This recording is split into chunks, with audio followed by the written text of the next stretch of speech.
apaan, Jeff? Aku nggak tahu, tadi aku temunya di gudang.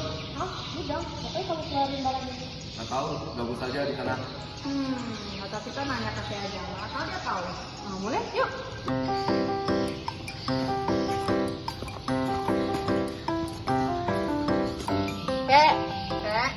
Kakek.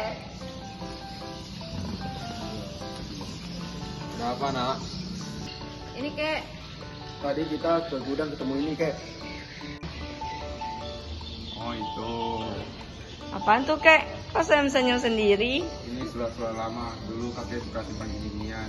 Surat? Maksudnya surat yang benaran, yang ditulis tangan. Emang masih ada yang kayak gituan? Emang zaman kakek gak ada HP gitu, Android, Nokia gitu? Oh, itu pas zaman kakek itu masih nggak ada. Itu hanya ada pada saat zaman bapak ibu kalian. Dulu kakek bisa sama teman jauh itu harus pakai surat yang tunggu balasnya itu bisa sampai berminggu-minggu. Terus itu suratnya dari siapa, kek? Oh, itu surat pertama dari nenek kalian. Wah, kakek bisa romantis juga ya. Tapi, kok kakek masih mau sih simpan surat-surat begitu? Ini tuh sebenarnya suratnya salah kirim. Ah, seriusan kek? Kok bisa salah kirim sih kek? Iya kan? Jadi ceritanya seperti ini.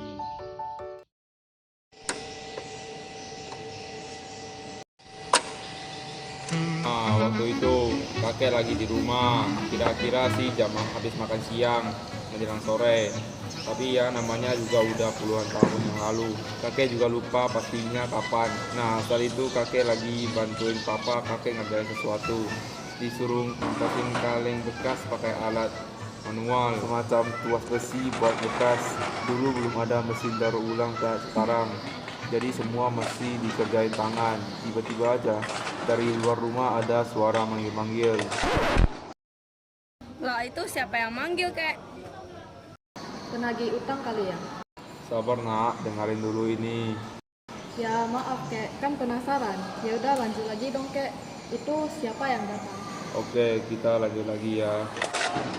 Kakek mikir, loh siapa tuh kok manggil-manggil. Jadi ya kakek langsung jalan ke depan buat ngecek siapa yang datang. Kakek keluar dan itu ternyata pengantar surat. Surat. Selamat siang, Pak, ini ada surat untuk Bapak. Bahkan saya tidak menanti surat dari siapa-siapa. Tapi di dalam surat tersebut ada nama bapak di sana. Ya udah, terima kasih, Pak.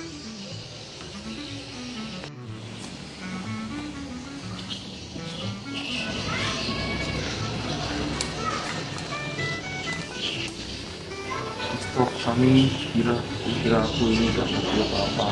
Dan lebih dari yang dulu kamu gak sudah kabar dan uang yang kamu pinjam dulu juga kamu balikin.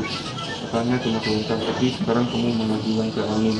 Aku gak peduli, kamu sibuk berpura-pura. Utang tak utang, kalau sampai akhir bulan gak ada kabar, jangan salahkan aku. Kalau aku yang kehilangan ke tempat kamu, dan dia minta manismu itu bisa terus-terus menunggu bagi buku tengah-tengah. Itu suara apaan kek? Judes banget nadanya. Zaman dulu kalau mau nagih utang kayak gitu ya kek, nulis surat dulu. Udah, namanya juga zaman dulu, semua pakai surat, belum ada WhatsApp dulu. Waktu itu kakek langsung ngerti surat ini jelas-jelas sangat kirim Christoph yang dituju, tapi nyampainya ke Christopher alias kakek. Tetapi ya ampun, cara marahnya tuh tapi sopan, tetapi galak. Lucu aja kakek katanya. Akhirnya kakek balas deh. Kakek bilang kalau pengantar surat soal lama, tetapi kalian bilang terhibur dan ya buat nulis sekali aja bisa. Kakek, jangan-jangan dari situ awal mula kisah cinta kakek sama nenek ya? Kiu, bisa aja deh kek. Mantan saja dulu sering kirim surat, ternyata modus. Awalnya kakek pikir surat iseng, kakek itu gak bakal dibalas. Tetapi ternyata dibalas lagi. Nenek kalian tuh waktu balas surat kakek awalnya masih marah-marah, katanya kenapa dibaca sih? Itu bukan surat Tuhan, tetapi yang kenapa dia terus balas lagi. Lama-lama kakek sama nenek saling balas-balasan surat deh. Gitu deh awal kisahnya.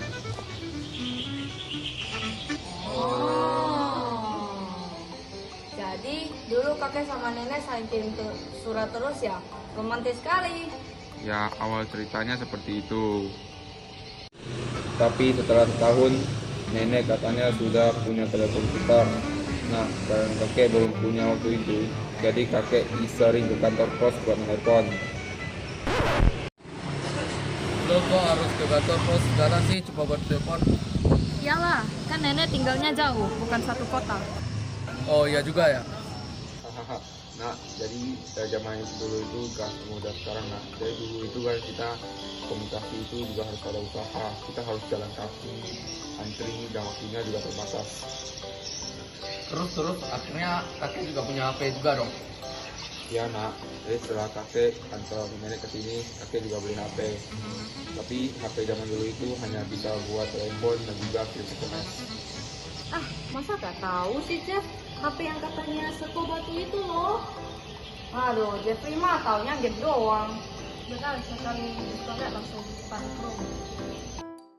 Loh, kayak HP yang di situ ya, Kek? Kok kakek masih simpan saja sih? Ini dong, aku mau pinjam. Eh, Lah, jurusan ini masih dipakai sampai sekarang. kayak pinjam. Loh, tapi kayak ini HP-nya udah gak berfungsi lagi. Jadi itu baterainya sudah rusak nak. Sekarang kita kalau mau cari baterainya itu susah. Jadi kakek simpan itu buat kenang-kenangan. Oh, berarti kita beruntung banget dong, Kek. Soalnya sekarang sudah serba modern. Iya nak, kalian beruntung sekali tinggal di zaman sekarang. Kalian tidak tahu saja pada zaman kakek itu Sudah masuk harus ke penduduk yang sekolah rantau. itu harus Yang modern aja tuh kakek naik tadi masuk naik sepeda. Kalau nggak ada sepeda itu kita harus jalan kaki. Sekarang mah gampang, tinggal Mak pintu itu tol aja. jalannya Iya, itu bahkan jalannya sekarang masih kita tidak kalau mau bagus. bicara dengan orang Gunungnya lain, juga kita masih pakai HP. tinggi, jadi kita harus menaik gunung, melewati sungai. Untungnya kita udah hidup di zaman sekarang ini. Lalu Iya, bayangin aja kita di kakek zaman itu juga ada kakek punya udah teman-teman, jalan jauh. teman-temannya juga itu kakek itu naik gunung.